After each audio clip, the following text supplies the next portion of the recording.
now we're going to give each of our top 3 offensive and defensive performances of the week. I guess you can start it off if you want to. All right, so I have the Lamar Andrews connection. Gosh, Lamar is good. 325 total yards, 5 touchdowns. Andrews went 8 for 89 and 2. So good. And you would think they're playing New England. Yeah. You would figure they would take away their best weapon. That's why I did say it on the podcast, why I didn't send you a video to post separately, but I said to start Rashad Bateman because I thought that he was just going to get free and they were going to shut Mark Andrews down. I thought he was a must start. He could have had, I think without the fumble, he would have had like 8 points or something. Not a good game from him. Is what it is. I missed on that take, but yeah, great game from those two. I also have Lamar Jackson. You also have him? Sweet. I guess I'll go in on Lamar a little bit here in a minute after we get done with all this. He says he got something to say about Lamar. I do. I have something to say about the fans. Yeah, I guess I could go ahead and say it. Go ahead. All right.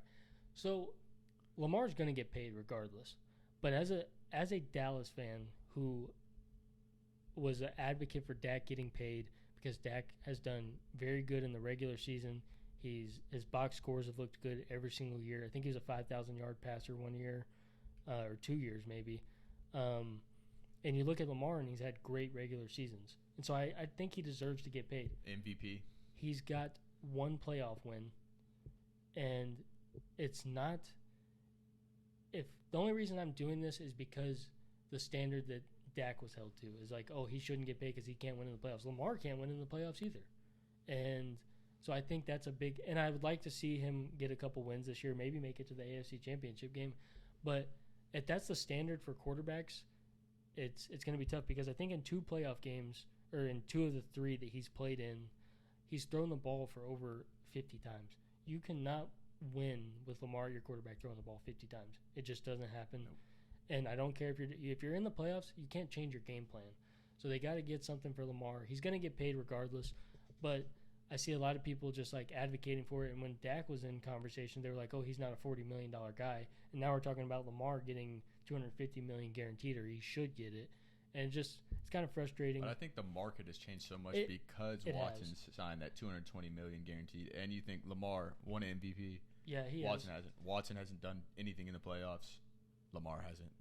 And he's younger, and he has no off-the-field issues like Deshaun Watson. But you see these other guys like Tom Brady who have plenty of playoff success. Patrick Mahomes, he took a fairly friendly deal. I mean, it was a big deal. It was $500 million. It was $500 million. It was over 12 years. Yeah. So annually, it's not even top 5 in the league. At this point. All these guys are taking friendly deals and they're winning in the playoffs and they're having success in the playoffs. I believe Josh Allen will also take a friendly deal. Oh, he already signed. He did. Massive ass success. It was. Yeah, he's like the second highest quarterback in the league. Jeez, I don't know. Brady did it so they could get better. Yeah, but he had so many endorsement deals that it didn't matter. It doesn't matter. And he has TB12. But I think that's the standard for Lamar. He's got to win playoff games, and I think that might be why Baltimore is hesitant on giving him that contract that he wants. But he's betting on himself, and far, he doesn't have an agent. He represents himself. I think that also has something to do with it. Because like if you're talking to an agent, you can tell him like, yeah, fuck that, he's not worth that. But if you're talking to the guy who is on your team, it's hard to say, I don't think you're worth that to his face. I think that's also a factor, but this man's price is just going up. They should have paid him. They should have. Because at this point, it ain't getting cheaper. No, it's not. And that's my only thing. I like Lamar. I think he is their guy, but if that's a standard that you're going to have for quarterbacks, it's got to go both ways for me. So I see a lot of hate on the Cowboys, so I got to throw my hate some places sometimes. So, but I'm not a Lamar hater. I really do believe in Lamar, and I like him a lot. So. Second players, I got another stack. I got Hurts and Smitty. It's really just Smitty, but I had to throw Hurts in there. He had a great game. Yeah. Hurts went for 360, total yards, 3 touchdowns. Smitty balled 8 for 169 and a nasty-ass touchdown snag with 1 second left, or 0 seconds left at the half. And Smitty has been a little outcasted by A.J. Brown so far this year, but the first game he had like 0 catches. Second week he did something, and then this week he just blew up. Yeah, it's nice to – I also have Devontae Smith as my number 2 performance of the week. You could have thrown any of the top 5 quarterbacks in there, Burrow, Hurts, Josh Allen. You could have thrown any of those guys in there. But, I got to give love to the guys that aren't going to make it every week. It feels like these Player of the Week awards could be quarterback awards every single week. So I'm going to give it to Smitty. Like you said, great touchdown catch. Just a great game. And it's tough to do that with A.J. Brown on the other side. A.J. Brown is an alpha. And A.J. Brown still had a good game. I think he was like 7 for 80 something. And a touchdown. Yeah, it was a good game from him. But it's nice to see Smitty and a great catch. So, yeah. Back-to-back, same drive. Yeah, our levitated to go catch the one on the goal line, and then God, he's so good. Yeah. And speaking of people who are probably not going to win this often, Khalil Herbert is our last dude. We both have him. Yeah. He had 170 total yards and 2 touchdowns filling in for DeMont. Which I would have loved for DeMont to have that game in my league, but whatever. He looks so good running the ball. But, yeah, I also have Khalil Herbert. 8 yards a carry, 7.9. Disgusting. Might as well give him 8 yards a carry. Great game. Yeah, I mean, there's just it was, and he had 2 touchdowns. I mean, there's not a whole lot you could say. It's just a great game from a pure running standpoint.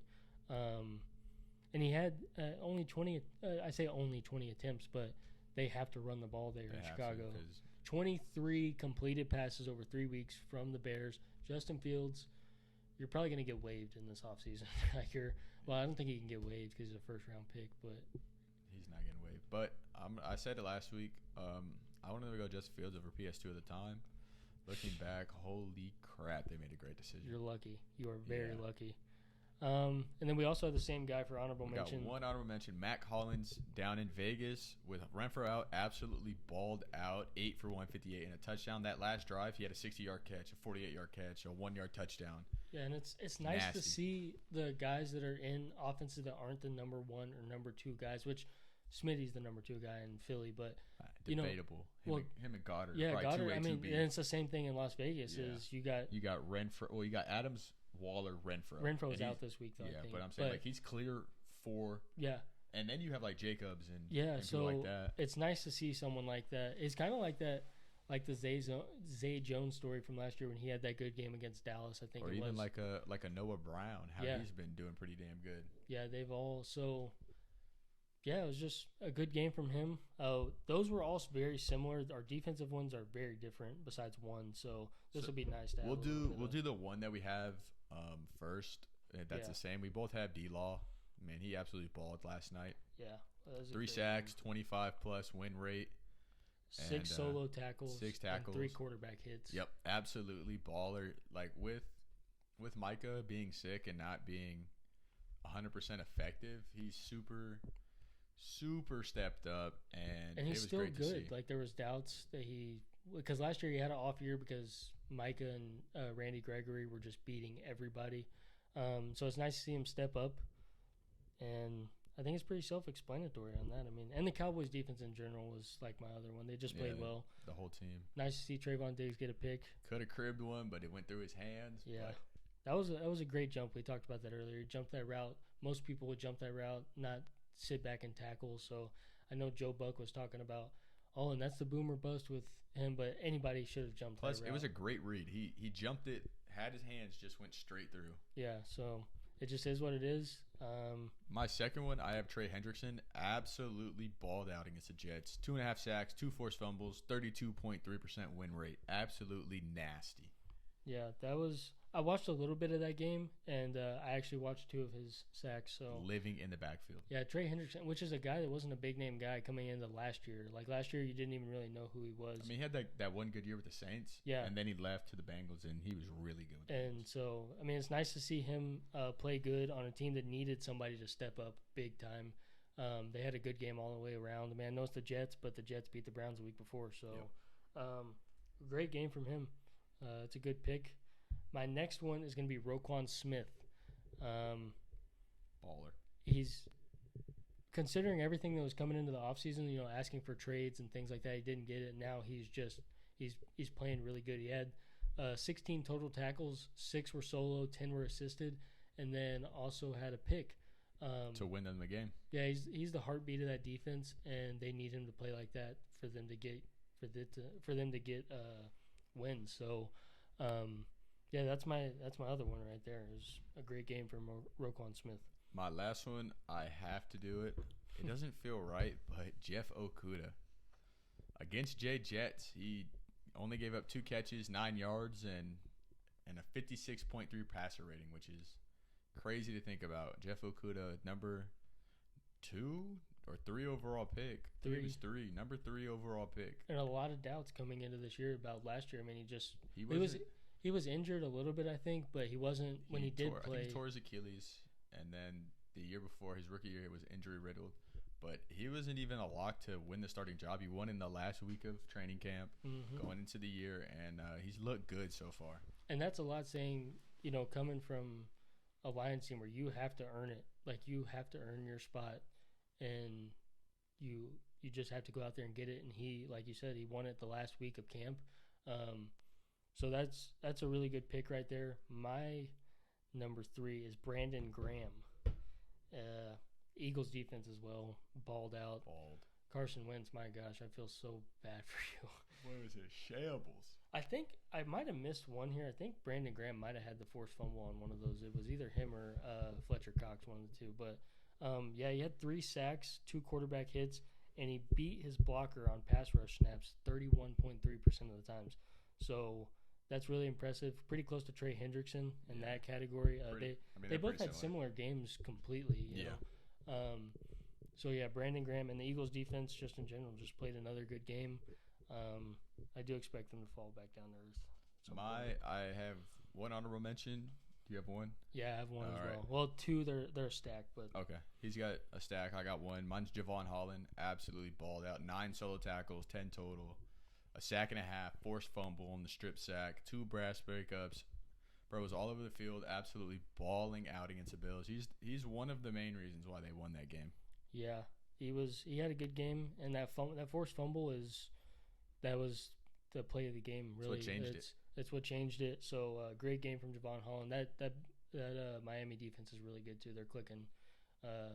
So they're pretty good. And my stack is Marlon Humphrey and Marcus Peters. Oh, they played really well. They allowed 41 yards allowed, which I think most of that was on Devontae Parker, but they weren't covering him most of the game. He just had a good game. They only allowed 3 catches, and both had an interception. So a good game, really. I mean, the people that are shining are Ravens players. It seems like they just had a good game all the way around. I mean, great team week. Yeah, and a tough place to play in Foxborough. Foxborough is really, I mean, maybe not this time of year, but it's always loud. Those fans are going to come out every single week. Tough place to play, and they got it done. And a closer game than I expected to. Mac Jones played decent. I mean, not great, but